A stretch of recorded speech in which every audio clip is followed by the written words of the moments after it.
So why did love just kind of disappear? The last time a Hollywood animated movie made me tear up with emotion from the palpable love that was emanating from the screen was Tangled. It's now been 16 years since that movie, and I can't believe we haven't gotten a single beautiful animated love story since then. And as someone that grew up on Disney love stories, I miss those times. It seems that Hollywood as a whole has been allergic to it for years, with no major Western studio doing romance movies consistently since 2010. And I think it's high time to bring back the fairy tale romance, rom-coms, love stories as a whole. But how did we even get here? And why do I think things are about to change drastically? See, for the longest time, Disney held up the romance genre in animation. From Snow White in the 30s all the way to Tangled in 2010, most of the animated romance came from Disney. Disney built their empire on the idea of romantic love. Even smaller Disney movies understand how to depict love.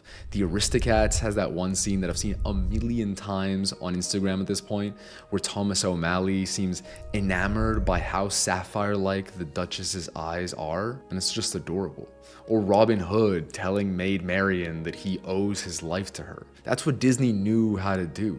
They knew how to make moments feel like gravity shifting. The Disney Renaissance era was built on this. The Little Mermaid, Beauty and the Beast, Aladdin, Tarzan, every single one had some sort of romance at the core. The duets, the yearning, the moment where the protagonists fight for each other against all odds. Belle sees past the beast's beastly facade, and as time passes, you can see her shifting from fear to affection and then love.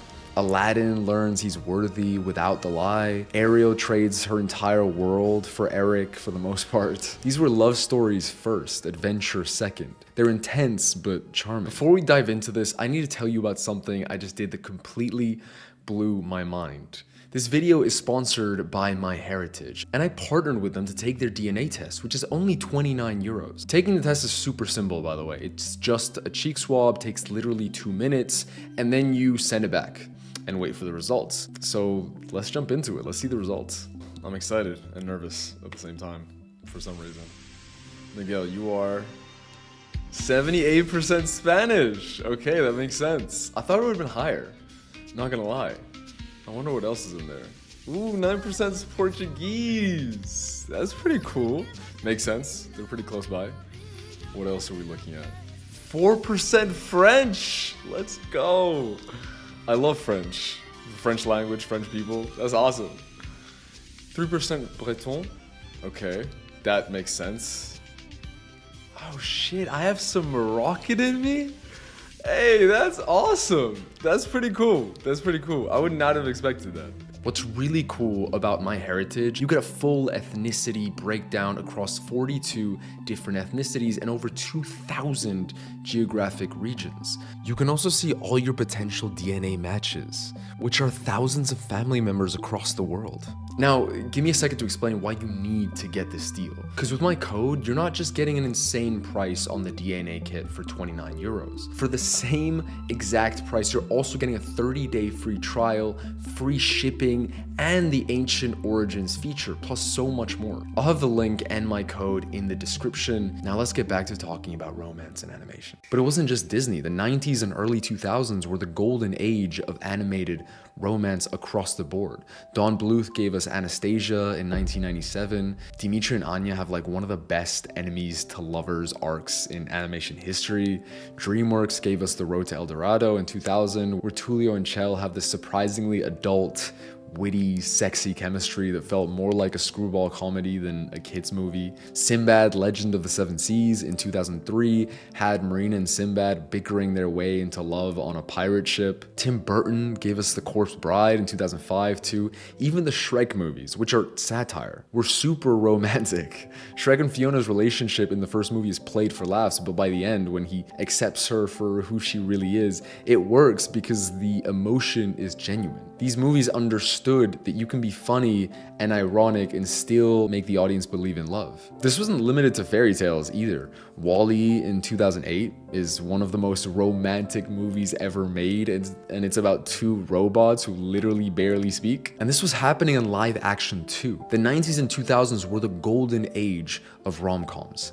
Notting Hill, 10 Things I Hate About You, Groundhog Day, The Proposal, Four Weddings and a Funeral, How to Lose a Guy in 10 Days, which is one of my favorites. Romance was everywhere. It was considered a legitimate, bankable genre in both animation and live action, and audiences loved it. But somewhere around the 2010, the genre kind of nosedived. Live action rom-coms got exiled to streaming, and animated love stories just stopped being made entirely. And the data backs this up. Live action rom-coms went from over $1 billion a year in box office revenue in the 2000s to under $250 million a year by the mid-2010s, decimated to only a quarter of what it was. And animated romance vanished completely. Yes, some animated movies had romance as a subplot, but never the main focus. For animation, Disney was the entire romance genre. So the moment they stopped believing in romance and fairy tales, the genre completely evaporated from Hollywood. For 50 years, Disney had been in the happily ever after business, and then they quietly went out of business. And while we've had some truly beautiful animated movies, I think we lost something vital. We lost the art of telling stories about falling in love. The pivot point was clearly Tangled. In hindsight, Tangled is a fascinating artifact. It stands with one foot in the classic era and one foot in the modern era. On the one hand, it is deeply concerned with modern themes like the struggle for independence, toxic parenting, but on the other hand, Tangled commits fully to the romance. Rapunzel and Flynn have amazing chemistry. The movie is full of super romantic and intimate scenes. Their relationship is the core of the movie. The lantern scene is arguably the last great, sincere, romantic set piece Disney ever produced, and it's one of people's favorites. It worked because it took the romantic fairy tale and modernized it in a way. Then came Frozen, a movie clearly designed as a deconstruction of the romantic fairy tale genre. Its entire narrative purpose was to take the Prince Charming archetype and burn it to the ground. Hans is a weaponized critique of Disney's own history. When Anna says she wants to marry him after one day, the movie openly mocks her. When they sing "Love is an open door," the harmony is literally telling us that it's a lie. It was like they were parodying all the countless fairy tales that had come before it. But see, Hollywood is ridiculously dumb. The lesson from Frozen should have been, we need to maybe write better romances. Instead, they thought, we should stop writing romances entirely. In order for a story to be modern, it had to reject romance. Look at the slate of major Hollywood animation studios the past 15 years. Moana, Big Hero 6, Zootopia, Encanto, Strange World, Luca, Coco, Inside Out, Soul, Frozen, Into the Spider-Verse, Minions, Super Mario Bros., The Wild Robot. I could go on and on. Most of these are objectively great movies, but literally none of them have romance as a major plot point. They are stories about healing the wounds your parents gave you, finding your place in a community, adventure, finding yourself and who you really are. The I Want song shifted from I want him or her to I want to know who I am. And look, I'm the first person to say that we need stories like these. Stories about toxic families and internal growth and maturing and finding out your place in the world. That's important. Disney's early history was too focused on romance, but we have swung the pendulum too far in the other direction.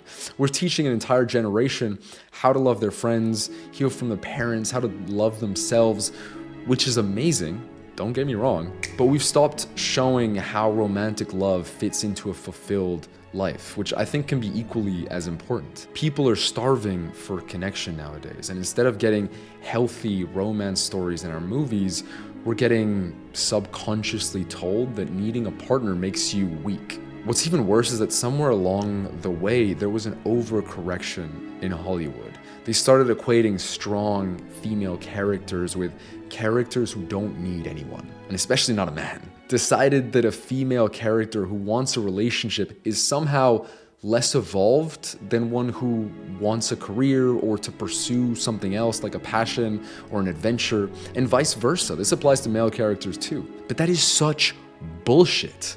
Since when did strength mean isolation or lack of romance or love? Since when is falling in love anti-feminist? There is nothing braver, in my opinion, nothing more dangerous and nothing more beautiful than handing someone the power to break your heart and trusting them not to. Because that's what love is at the end of the day. Look at Ghibli's female characters, for example. They're strong, they're independent women, yet still have time for love and support from the male interests in their lives. And in my opinion, that's so important. We need more romance and love in our movies. We're becoming increasingly isolated and lonely, less community driven as a society. People are having less kids, getting married less, and ultimately that's really sad. We're social creatures at the end of the day. Not only that, romance stories teach us how to be vulnerable, how to communicate, how to fight for something bigger than yourself, how to see someone else's perspective and choose them anyway and figure that out together.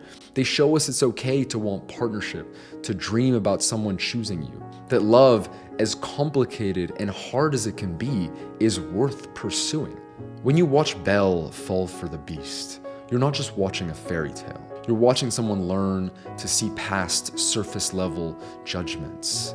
When you watch Rapunzel trust Flynn despite Mother Gothel's warnings, you're watching someone take a leap of faith. Leading the Tramp shows us that love means accepting someone from a completely different background and seeing past social class. Intergalactic is a great example of a non-fairy tale animated romance, grappling with whether professional success and romantic love can coexist. Something a lot of us are wrestling with right now or have wrestled with in the past. There are very few things in life that teach you more about yourself than being in a relationship with someone you love and care about. But while the industry tried to kill romance, they couldn't kill the audience's hunger for it. There seems to have been a resurgence in people wanting more love stories.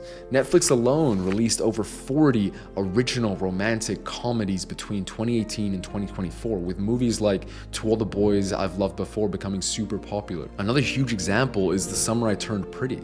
That show was all over the place. The show became a massive streaming hit when it premiered in 2022, but its third season blew up last year. A show fully committed to earnest emotional romance, yearning, obsession, forbidden love. People ate it up, my sisters included. And honestly, even from watching a few episodes, I was also hooked. Apart from that though, TikTok's rom-com core aesthetic has billions of views. People are making viral edits of classic rom-com scenes all the time. Not just on TikTok though, on Reels, on Shorts, all over the place. The data is clear. People still want love stories. Studios just stopped making them as much. But there's one important exception to this that we'll touch on soon. I think it's important to look to the East though. A part of the world that has consistently been making great love stories. Anime romance has been doing phenomenally well the last 10 years. Movies like Your Name, A Silent Voice, Weathering with You, I Want to Eat Your Pancreas, as weird as that title sounds. Movies that made hundreds of millions of dollars and had us all weeping. Your Name destroyed me.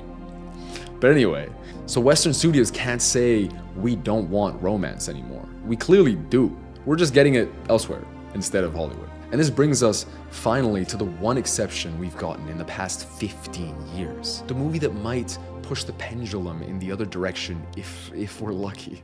Elemental. The first proper romance story among Hollywood animation studios since Tangled. People were pretty excited for it too when the trailer came out, but then it came out and it kind of seemed to flop. It was doing really poorly, but then people saw it and more people saw it. It kept making money week after week after week, eventually becoming a massive hit. It made nearly $500 million as an original movie, which is great. Elemental is unapologetically a romantic comedy, and although the story could have been better, people like that about it. The movie tackles immigration, assimilation, class differences, and parental expectations, all the themes we've been getting recently, but it filters them through the romance. It proves people like these sorts of stories, and maybe, just maybe, it can serve as a signal to Disney that people want more romance stories. So this is my plea to animation in Hollywood. Bring back